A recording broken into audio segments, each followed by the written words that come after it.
MDM e Renamo. Agora, a gente não sabe qual foi o custo de ter abdicado dos 24 lugares para dar a esses partidos. Agora, aí era preciso fazer uma pesquisa e perguntar aos 4 partidos o que motivou os 3 partidos, o que motivou a Frelimo a dispensar 24 lugares e distribuir por eles. Provavelmente, uma das moedas de troca era também aceitarem assinar este acordo, mesmo sabendo que é um acordo para o inglês ver, mesmo sabendo que é um acordo que não vai dar em nada. É por isso que nós vemos os próprios líderes que assinaram o acordo, quando dão entrevistas aos órgãos de comunicação, eles próprios colocam dúvidas e ceticismo sobre a implementação do acordo que eles mesmos assinaram. É só ver os jornais o que eles dizem. Está a dizer outras palavras que uma moeda de troca? Eu acredito que sim, pelo menos estou a falar dos aspectos visíveis e comprováveis. Então eu acredito que estou a ver mais, que seja mais provável que tenha sido uma moeda de troca pelos lugares que a Frelimo supostamente retirou e distribuiu por eles. Não estou a ver outra razão. Claro, se eles forem enganados, como não tenho elementos para tirar esta conclusão, eu prefiro colocar como hipótese que foi uma moeda de troca pelos lugares que foram dados. Imaginam, o MDM tinha quantos? Tinha 4. Passou para 8 deputados. Então, isto não é brincadeira. A Renamo tinha 20. Passou para quê? 28. O Podemos tinha quantos? Tinha... agora passou para 43. Qualquer coisa 47. Assim. 47. Então, isto tudo não é brincadeira, né? Porque você sabe que no Partido de Frelimo haviam pessoas que estavam na fila, né? E depois viram que já não vão entrar no Parlamento. Então isso tem um certo custo, né? Isso tem um certo custo. O senhor falou sobre os acordos foram sempre assinados, principalmente entre a Frelimo e a Renamo, e chamou-me a curiosidade para fazer essa questão. Entende que o Presidente da Câmara também foi ingênuo com a Frelimo, na medida em que ele sempre forçou a paridade nos órgãos eleitorais? Sim, quer dizer, eu acho que ele ingênuo não. O que aconteceu com o Presidente da Câmara, houve um pequeno, para mim é a maior lenda, que fique claro, a maior lenda da democracia em Moçambique, e eu até considero o meu pai político, não é, em Moçambique, porque foi ele que me levou ao percurso que me conduziu aos maiores desafios políticos, às maiores probabilidades e possibilidades de amadurecimento político. Então, o que eu acho que aconteceu com ele foi o excesso de concentração de responsabilidades na gestão da Renamo, que envolvia não só aspectos políticos, mas aspectos estratégicos, aspectos administrativos. Então, houve uma carga enorme de aspectos que podiam ter sido descentralizados na gestão da Renamo, que estavam concentrados nele. O que acontece quando você tem que gerir tudo?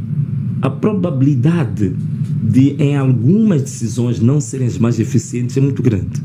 Então, isto aconteceu com a Renamo. E é por isso mesmo que, se tu fores a ver, desde a altura que o Presidente da Câmara partiu, repara muito bem para a Renamo, tu não consegues ver atitudes, pessoas que se destacam pela ousadia em coisas estruturantes. Uma coisa é fazer um bom discurso no Parlamento, por exemplo, insultar a Frelimo, não sei o quê, porque há muita gente que faz isso, né? Pegar um documento no dia da aprovação do orçamento, mandar uns papos.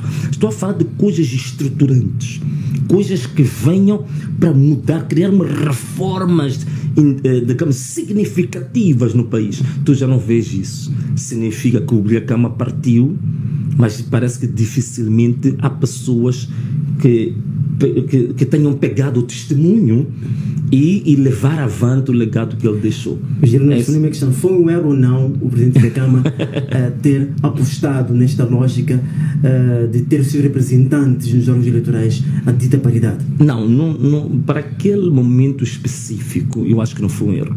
Foi uma coisa ajustada ao momento, mas que penso que hoje, passados 30 anos, hoje é nossa obrigação reformar essa decisão que ele tomou. Mas para aquele tempo eu acho que foi ajustado. Eu não estou a ver em 94 já naquela altura, a gente querer a profissionalização completa dos órgãos eleitorais. Com que pessoas? Com que experiência? Quem que tinha experiência de gerir órgãos eleitorais? E a tensão política que as pessoas vinham, a gente vinha de uma guerra intensa, que teve muitos danos no país. Então, eu penso que para o momento de transição foi compreensível que isso acontecesse, né? Mas acho que hoje, depois de consolidado isto, é a altura de uma reforma, digamos, profunda, e que pararmos de compor os órgãos eleitorais com base partidária, compor o Conselho Constitucional com base partidária. Isso já não faz sentido. Basta-nos o Parlamento, né? Engenheiro, antes do nosso intervalo, faço essa questão.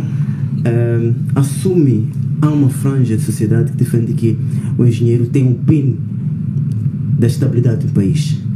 Assume isso, que tem a fórmula ou é responsável pela estabilidade do país?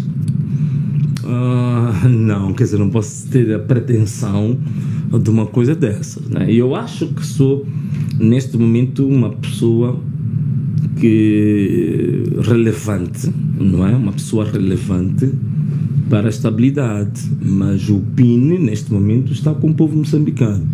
Tanto mais que há muitas iniciativas que são tomadas ao nível das províncias, e que mesmo eu fico surpreendido porque não tinha conhecimento delas e nem sequer tinha pensado nelas.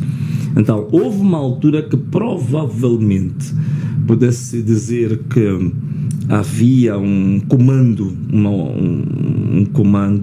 uma cadeia de comando que provavelmente partia um pouco das minhas lives, tanto em outubro, em novembro, talvez um pouco de dezembro, mas de lá para cá, a partir de janeiro, houve uma espécie de descentralização e de democratização, digamos, das manifestações e das iniciativas de protesto. E é o momento mais difícil, é por isso que eu disse que nós corremos o risco de perder a carruagem para que nos leve à estabilidade, ao consenso e à paz em Moçambique. Porque em várias etapas em que essa carruagem ainda está com uma velocidade aceitável para a gente saltar e entrar, nós não estamos a fazê-lo.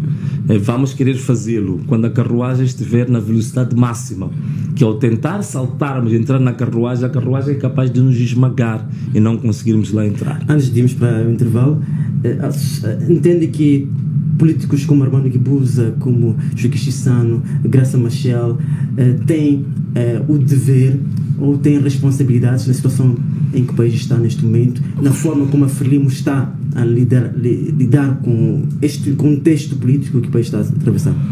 Sim, eu já falei um pouco sobre isso.